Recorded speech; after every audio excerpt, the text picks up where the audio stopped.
Welcome, everybody. Welcome to episode number 121 of Fraternity Foodie. I am your host, Mike Ayalon, CEO of Greek University. We call these episodes Fraternity Foodie because there is nothing like great food to bring people together. Today, we have a treat. We have an epic episode because we have with us Shaily Hakimian. She is your social media Sherpa. Shaily graduated from Indiana University with a degree and certification in elementary education, K to 6, and she now uses those mad teaching skills to lead workshops, work with business owners one-on-one, training them on social media. She has coached over 170 B2B consultants on how to use LinkedIn to grow their business.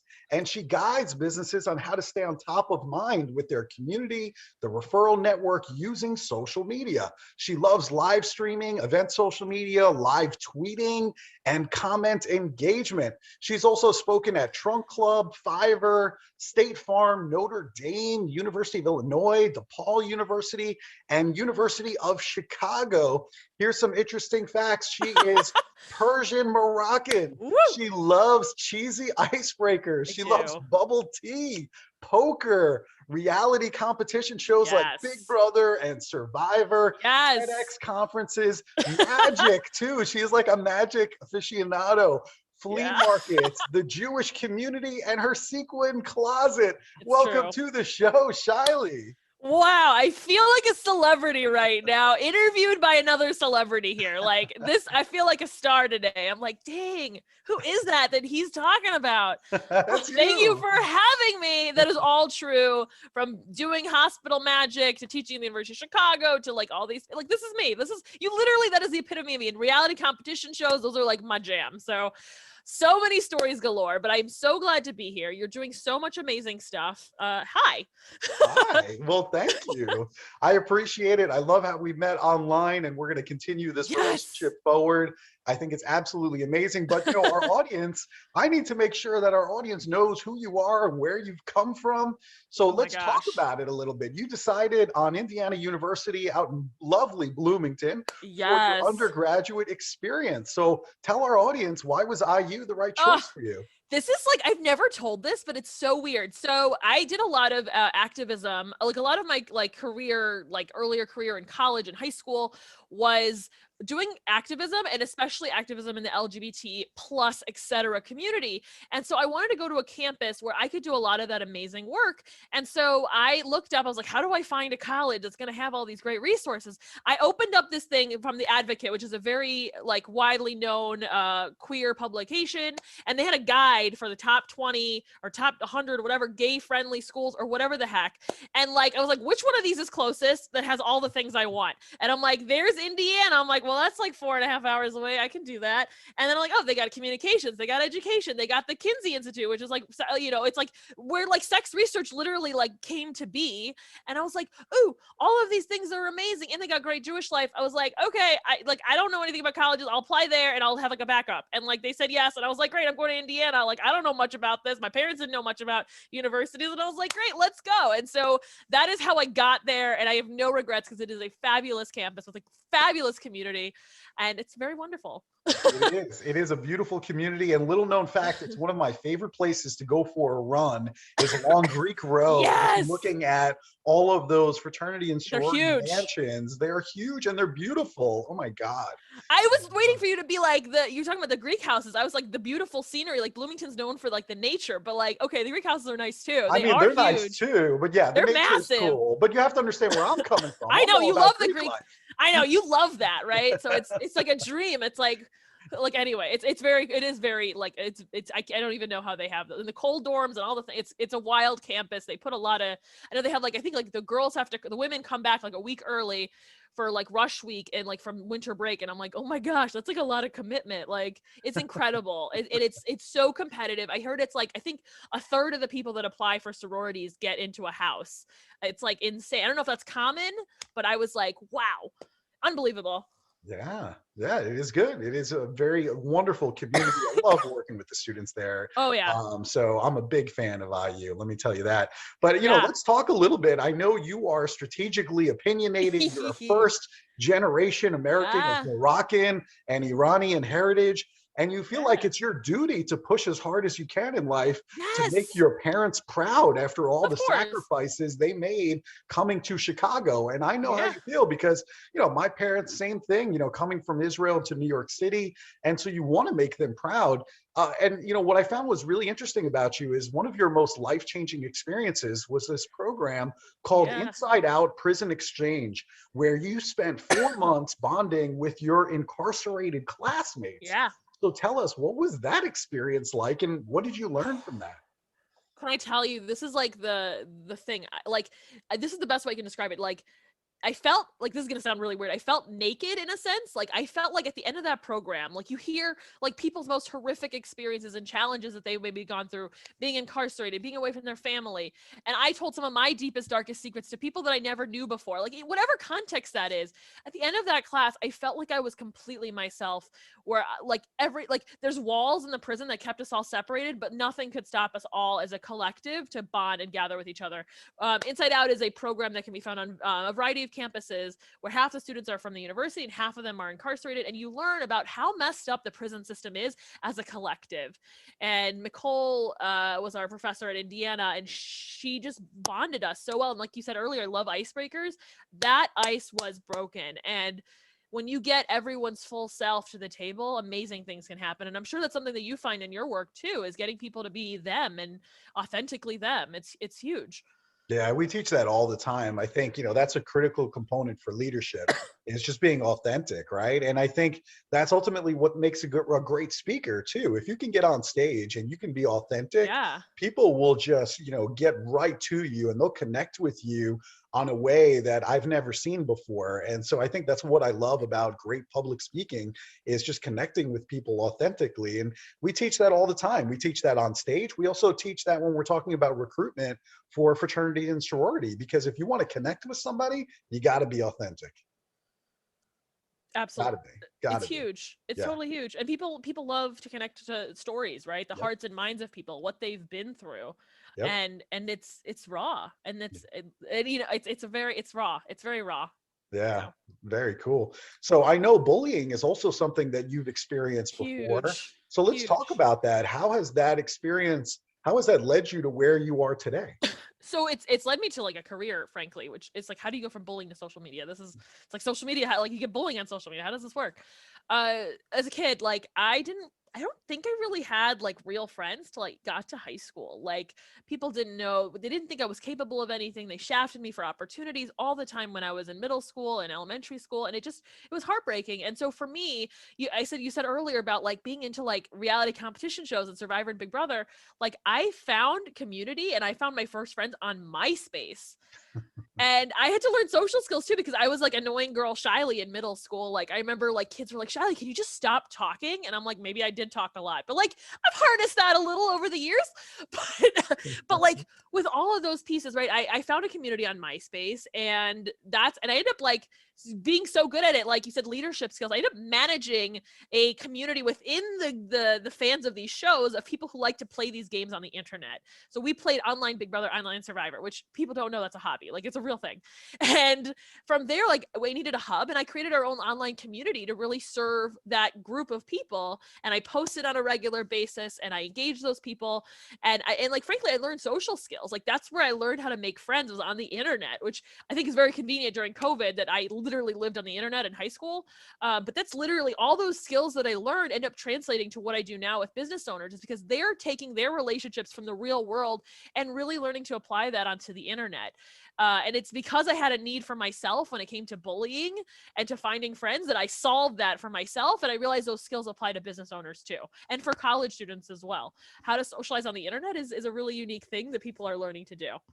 I love it. That's awesome. Yeah. And I want to talk more about this workshop that you have. It's called Friending Our Foes. Yeah. And you get people really riled up debating the Yes. most controversial topics out there while having people practice good conversation Yes. techniques on the spot. So how Yes. did this Friending Our Foes workshop, how did that come about? Oh, this is cool. So like I mentioned earlier, like my background was doing activism in like the queer space. And one of the biggest heartbreakers that I saw, like, being a college student, I was actually like flown to lobby in DC for anti-bullying and also reproductive health stuff and like all these different areas. I was part of organizations that were really empowering youth to go out there and lobby and take a stand for their rights. And one thing that drove me absolutely nuts is when I would see activists who should be working together fighting with each other and yelling at each other for disagreements that were internal to our community. And I'm like, these people here are trying to take away all your rights to like comprehensive sex education, and you're fighting over like a nitty-gritty detail. Or these people are trying to take your right away to marry or to adopt or whatever the heck it is, or to have health care. And you're fighting over something that maybe is very real, but you fighting as an internal group is like, it's not helping get a movement forward. It's like, we need to understand each other and hear each other out. So I thought, people like, we've seen the internet. This is before everybody realized how polarized everything was. Like, people love debating, right? You've seen the debates on the internet. And I was like, well, how can I give people the chance to do what they love, which is yell and scream at each other, apparently, but like also get them to really hear each other out and learn that skill. Like, I think I've seen so many, like, and I'm sure you did too, like workshops of people teaching communications. Oh, go do this, and then you're going to do this, and then you're going to do this, and then you're going to like, great, we take a note and maybe we learn one thing that we keep in our heads for the next week, and then it's gone. I'm like, that's not going to good. As a teacher, I know that if my students, if they take an action in the moment where they most need the advice, they're going to learn something from it. So what I did is gave people topics that I knew would rile them up. Things like, I don't know, I picked topics like circumcision or Harambe, or like, there's like stuff like that, like tipping at restaurants, who pays on a first date. Like, these are all juicy topics that people have opinions on. Oh, the recent one, booking links, like should you send a booking link to schedule time with someone? Like, these are all topics that get a specific room of people yelling and screaming. So when I know you're like, what is she going to do? Like, people get nervous. They're laughing like you. They're like, what is she going to do here? I play the devil, and then in the middle of the room, kind of like improv, and they get to react to me. And in those reactions, if they did something that was a little off, I have these little note sheets that have different tips on them. I say, okay, try to use this tip. It might be like, okay, if the other person told a story, if Michael told me a story, you should respond with your own personal experience that relates to the topic. If someone told you a stat, use a stat. Like I say, use the language of the other person, or like a million other tips. And from there, they get a chance to repeat that same thing. And the original, person they're talking to gets to kind of confirm or deny if that was a much better experience for them. By the end of it, people learn conversation skills.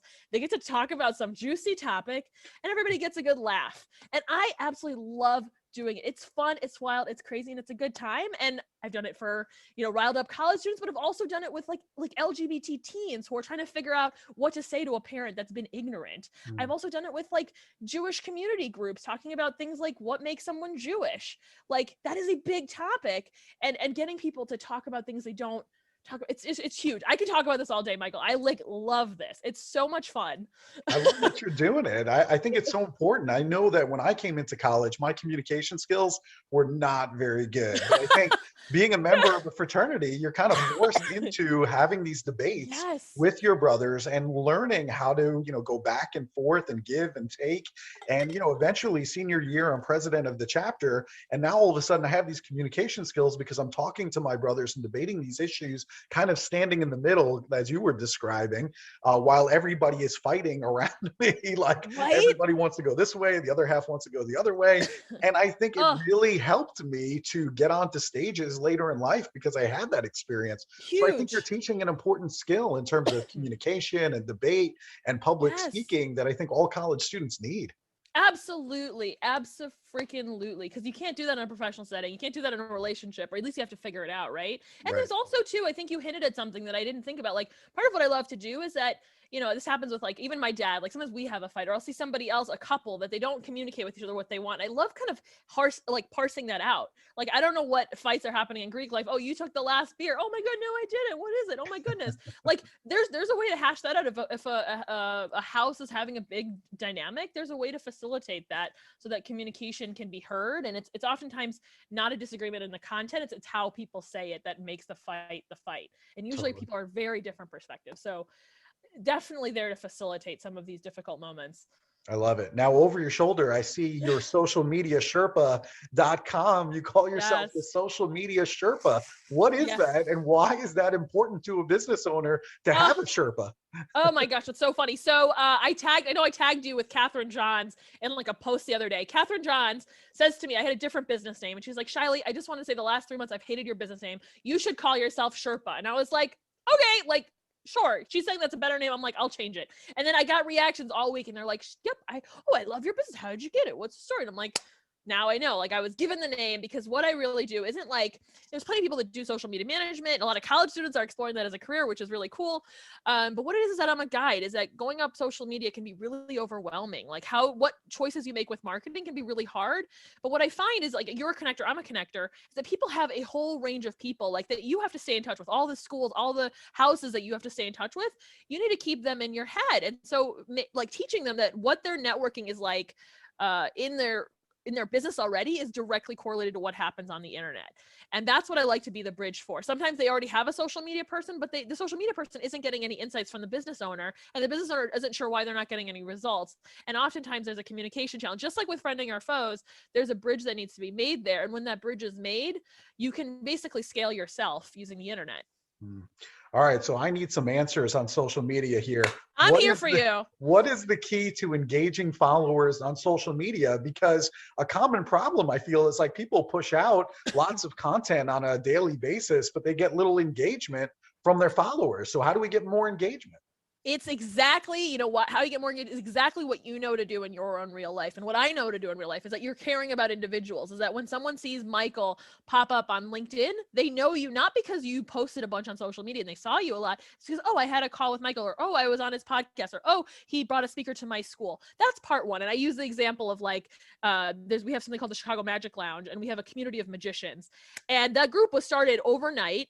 And we had great conversations happening there out of nowhere. Why? Because every one of those people knows each other from the real world. Is that everything that happens offline is 100% dictated to what's online. So when I see who likes my content, every single person is someone that I have a close relationship with. And if I really needed to, I could probably hit them up for a favor as needed. And you can see those names, and people don't look to see who likes, and they don't use that as a way to facilitate conversations. And that's where they're missing out, right? Is that if you see, the biggest institution liked one of your posts and you didn't go and say, hi, how are you? I haven't talked to you in a while. Like, that's a missed opportunity. Is that it's a facilitator of reminding people that you are awesome at what you do, and you are awesome at bringing killer speakers to different campuses around the country. Like, you need to remind people of that, right? Just same way that you already know to do in your business. Yeah, So that's a big piece. Can I give you one more hack on this? please do. Yeah. So I studied education in college, right? And one thing that we learned is called positive reinforcement. That when you tell somebody like, hey, you're doing a great job at this thing, they're going to want to keep doing that thing. So when someone likes or comments on my posts, I usually go out and as much as I can, I thank someone. I said, hey, thank you so much for checking out my post. This is two things. One, it makes them feel appreciated and it makes them feel special. Like they're not just another number. And two, if they ever had a question for me, they have like a very easy route now to ask me that question. I've had a lot of people hint to me that they want to work with me because I've asked them straight, like I've just said hello and I just said thank you, or I sent them a video or a voice message. So that is how you get people to do it. Because when they get thanked once, they're going to want to keep coming back over and over again. And they know that you care. Literally, Yeah. it's they know that you like, you are a great example to like all of the listeners here. I like found you on Google, like bless your SEO, like go SEO skills. I was like, Greek life and speaking. And then I'm like, oh, here's a name. I was like, your last name. I'm like, I feel like we have something in common here. I was like, let me go tweet. And you replied, I don't know, I don't expect this from anybody, but you replied within like 10 seconds. Yeah. And you gave me an answer. And I was like, okay, it's very cool. And then we connected and here we are. So, and you know what? That's part of the magic here. Yeah. See, listen, I literally had this conversation with all the speakers at Greek University yesterday. I was Yeah. like, if somebody is liking your post, that is an opportunity for you. Like, don't ignore them. Huge. They're No. telling you that they like your stuff. So engage with them right away. Yes. Right. Stay in Oh, touch. Remind them that you're special, that you care. It's right. so simple. I Takes love time, it. but it's simple. Yeah, it does take time, but I love your approach. I think it's so smart. And I'm happy that you got to see it in action. I wasn't paid for that testimonial. That's real. If you tweet at me, I will get back to you in 10 seconds, It's literally. huge. And that's huge in terms of making connections. People wonder, like, why is Greek University successful? Because I get back to people right away. And that's what people Goals. want, right? I mean, we all crave it. I mean, we're getting these dopamine hits every time, our phone rings in our pocket. So Yes. people like that. They like it when you're responsive. I mean, what can I say? It's so Yes. basic, but hey, Yes. 100%. And Twitter is like the best hack for that because you can get a hold of anybody on Twitter like way easier totally. than every other platform. And the same way that if I sent you an email, like that's a whole email, I have to write it professionally. Da, da, da, da, da. There Right. you are. Who doesn't love a fun tweet that's specialized to you? Like I'm like, oh, somebody talked to me. Like thanks. It works. So It totally smart. works. It's so smart. All right. So tell me, is Yes. there a specific way that I can increase my sales using social media like Instagram, Facebook, or Twitter? I want more speaking business. How do I do it? Oof. So here's how I see this, right? I think so many social media managers, they don't know how to link the sales to social media. And social Mhm. media is not a sales machine. It is not meant for sales. It is one piece of your puzzle to keep in touch with people, to keep people educated that you can help them, right? So I imagine do you have a list of like all the schools that you need to stay in touch with, right? Yes, I do. I'm sure you have some things. Do you have like an email list or I'll ask you this question. How do you stay in touch with people right now? Yeah, You're so great. I have what's Role called the model. CRM package. And for those Amazing. who's not familiar with that, it's a database of all of the schools that have a Greek life system in it and all of the Greek advisors that I'm communicating with. And I keep notes in there in terms of Amazing. every time I connect with them. So if I send them an email, I will put an entry in there that I sent it at this date, this time. Here's the contents of the email. If I Amazing. call them, here's the discussion. And this is what we talked about. If I send them a video, I sent them a video. This is a video I sent. I So love I'm it. keeping accurate notes. And so every day I log into my CRM and it tells me in advance who I need to reach out to that particular day.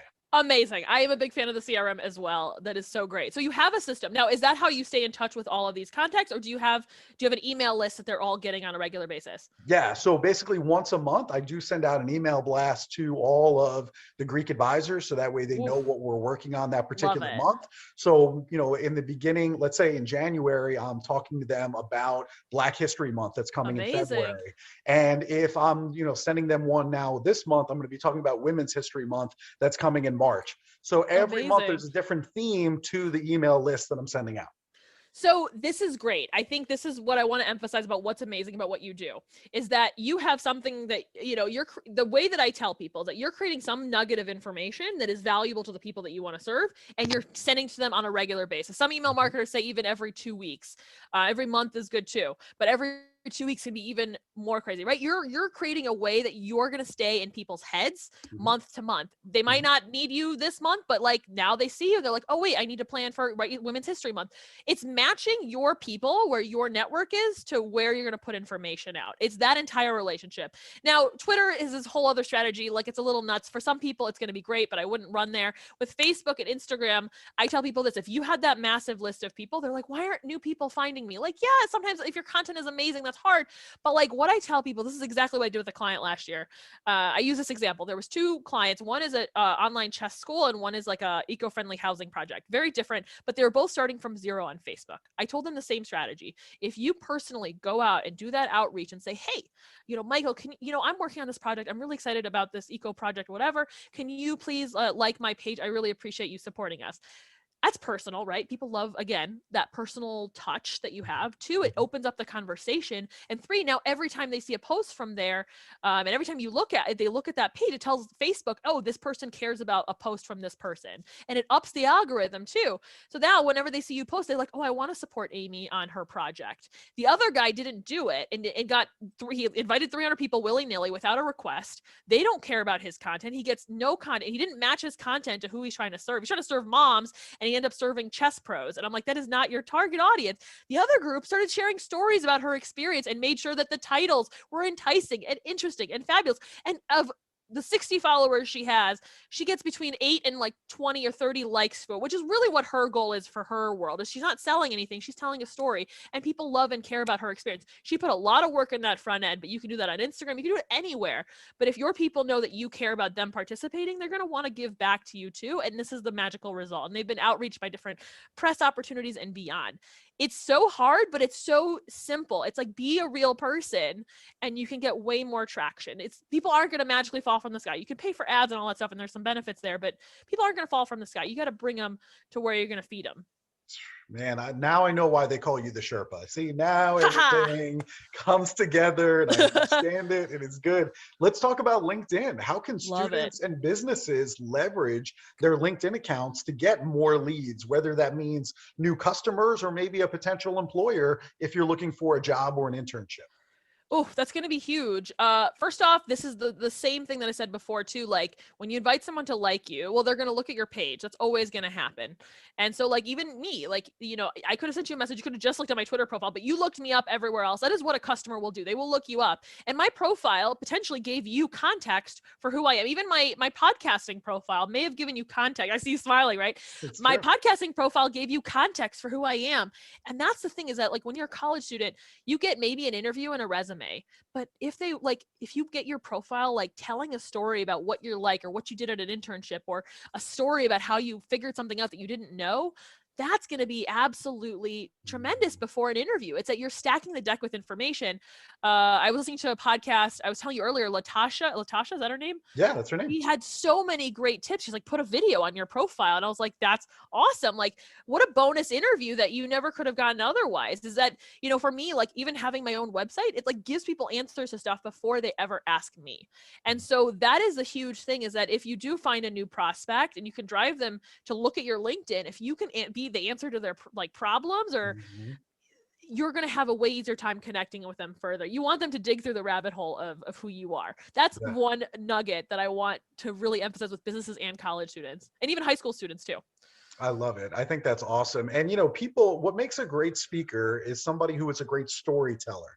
So if Oh, we're talking about LinkedIn, then what I would suggest to everybody is use please. that bio space to Yes. tell a story. Tell me a story. If you tell me a story there and I'm hooked in that story, I am much more likely to contact you. And so if you go to my LinkedIn profile, Michael Ialon, you'll see I'm going to tell you a story about me reading a newspaper article in 2015 about hazing that was going on at Ooh, Baruch in New York City. And wow. that is ultimately what led me to take, this journey to try to make sure that we protect our fraternity brothers, our sorority sisters, and our members at our house, because I read that story and it just resonated with me. And I said, I got to do something. And so telling that story draws you in. And so if you're a high school student, you're a college student, or you're a new Huge. professional, use that bio area in LinkedIn to tell a story.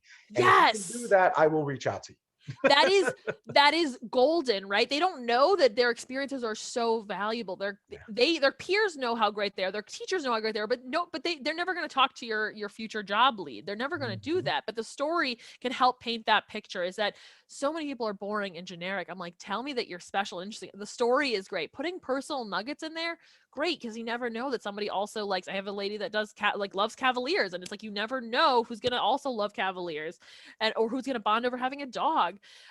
You're absolutely right. What I told I would telling some folks that I work with, I was like, tell me, like, put a story, like you said, put a story in even your job descriptions. Like, Mhm. I tell stories about how I got somebody like an autograph from like a speaker because of Twitter at a conference, and I put that in one of my blurbs. It's a little bit buried on my LinkedIn, but it's like, if you hear that story, you're gonna be like, oh, Shaily's innovative. She figures stuff out. And Mhm. like, it's just that it's huge. Just, you can write it out. Like, you don't have to be a resume.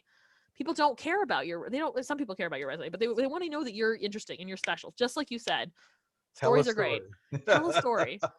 Now, the other really interesting thing about you is you facilitated a dialogue on what makes Yes. someone Jewish. Yes. So, have you come to any conclusions on that? Well, I think the conclusion is this, is that it's not about the answer to that question. It's about getting people from different backgrounds to have the conversation. One of my I don't talk about this, but one of my little big secret missions in life is to unite the Jewish people. Is that we have a lot of different people with a lot of different flavors. I went to a conservative day school. In the States we know conservative, reform, and Orthodox, and that even then has so many layers. But I'm Sephardic and Mizrahi. like people here in Chicago don't know what that is. And like I'm like the only one sometimes. It's me and my family, my cousins. And like I didn't identify with any of those movements growing up. And I like appreciate so much my mom took me to a Chabad house. And I appreciate going to conservative day school, but I also appreciate that like the reform movement is keeping people who are completely unaffiliated engaged with their Jewish life in a way that the other groups can't, in an inclusive way. And they're all amazing for different reasons, and they all have different thought processes. And it's like I wish everybody can come together. And that question is relevant no matter what kind of Jew you are, like super Jewy, converting, Orthodox, you want to be Sephardic, you want to be whatever, like whatever flavor. And I love that it just brings people together. And again, they learn conversation skills the same way that I do my Friending Our Foes workshops. They learn to talk to each other, because is it a religion? Is it a culture? Is it ethnicity? Is it a nationality? If you go to Israel, they're going to say it's a nationality. They're going to say it's very different than the way Americans think about it. And I love just hearing the stories. I remember, to tell you a nugget about one of the things that someone said at this workshop that lingered. So I do this at like every year at all-nighter for one of the Jewish holidays. And this lady comes one year and she's like, oh, I am Russian. And when I left Russia, they called us Jew and we were in Russia. And they said, you're not really Russian. I come to America and now here I come to America. They call me Russian and I am just Jew. Over there, I was just Jewish. And she talked about how like her identity completely flipped because of the context of how they viewed her. And I had her come back like 2 years later. And I was like, I will never forget that you said that, because the way that you were tagged as Jewish is very different than how most of these people at this conservative synagogue have seen themselves be Jewish. And I love that story could come out, and it just gives context for the different stories. That, and like one guy was talking about, oh, I don't like conversion and people who convert for marriage is bad. And it was kind of controversial. And then this one girl's like, my family converted. Here's my story. And you looked at his face and you're like, he is a lot less ignorant than when he started at this session this week. And I love that those stories could come out. I can talk about this all day. It just melted my heart that they could see each other for all the differences that they had inside of them. And that was inspiring. You are a great storyteller. I absolutely love it. So what was the conservative day school that you went to as a kid? I went to Schechter. So Solomon Schechter in Northbrook, outside of Chicago. So if I told you that I went to Solomon Schechter for 8 years in New York, would you believe me? No, stop. I also went for 8 years.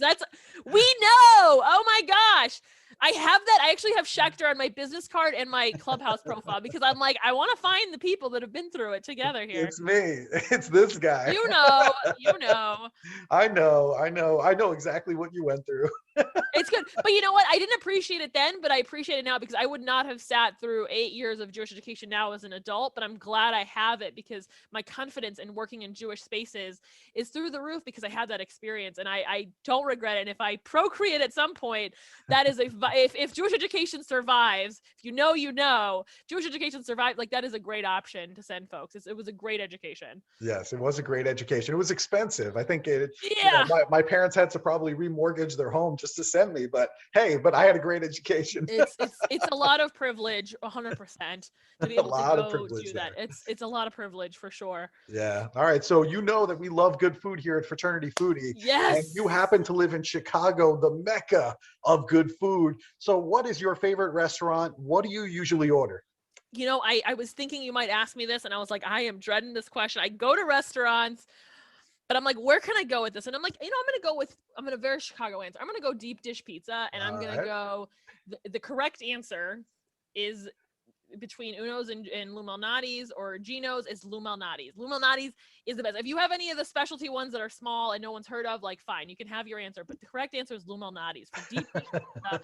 You go there, you wait for like a half an hour, you come in, and you will leave full, and you will leave happy, and you will not break the bank, and it'll just be a joyous Chicago experience. The sauce is good, the cheese is good. I'm like, we're in heaven. So I love it. Gino's is just very touristy. So I like some of the local flavor that you're sending my way. Yes. And I'm more of a New Yorker, so I'm into the thin slice. You're so nice how you brought that up, because you could have been confrontational. So let me just tell you that New York pizza rules over Chicago every day of the week. No.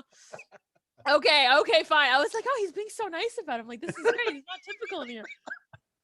Okay, I'll take it. I'll take it. I'll take it. But it's fine. It's Listen, all that's all right. good. That's all I right. accept you Listen, for who you are. It's all good. I have much love. I mean, listen, if you want to eat deep dish pizza, that's fine. It's not really pizza, but hey, listen.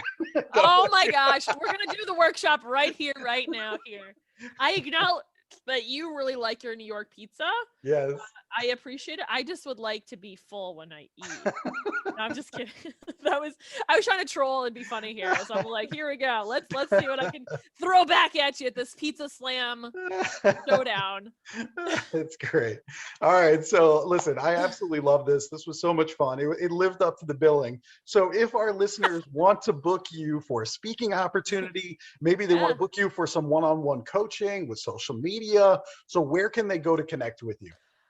Well, of course, you can go to yoursocialmediasherpa.com. Or you can go to yoursocialmediaspeaker.com because I nabbed that site like URL the minute I could get it. I have plenty of resources about what it's like to like work with teens who are like, I'm getting a lot of people reaching out that are teenagers that are like, we want to get on LinkedIn and we want to do it right. And that's been really, really fun. Spoken at a lot of universities. There's all the sorts of details there. I have a form on my website where if you want to learn more, you want to chat with me, it's all there. If you want to see what I do and what it's like, I have full length videos. I know people who like to bring speakers in, they want to see what they're getting. There's full videos on YouTube that you can watch and see me in action for not only yourself to learn, but to see what empowerment you can bring to your schools. I love it. We're like twins. I think I love your mission, love everything that you're doing. I will tell you, there are a lot of fraternity and sorority students out there that are looking for help with either their chapter or their council social Yeah. media accounts. And Yeah. there's a lot of college students out there that don't really know what to do with their LinkedIn profiles. And they could definitely 100%. use somebody like you, the Sherpa, to help guide them.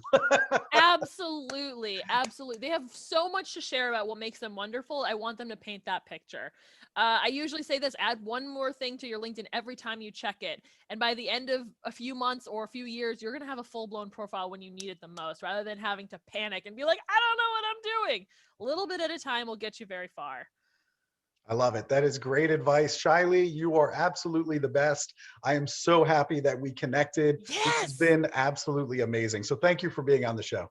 Thank you for having me. It's such a joy, and keep changing lives with all the work that you do. I will, one campus at a time. You better believe it. Damn. And to our listeners, if you like this, please like this video. Please share it with other students that you think would get some help out of Shaily's words. And we hope to see you on another episode of Fraternity Foodie. Thanks so much. Bye for now.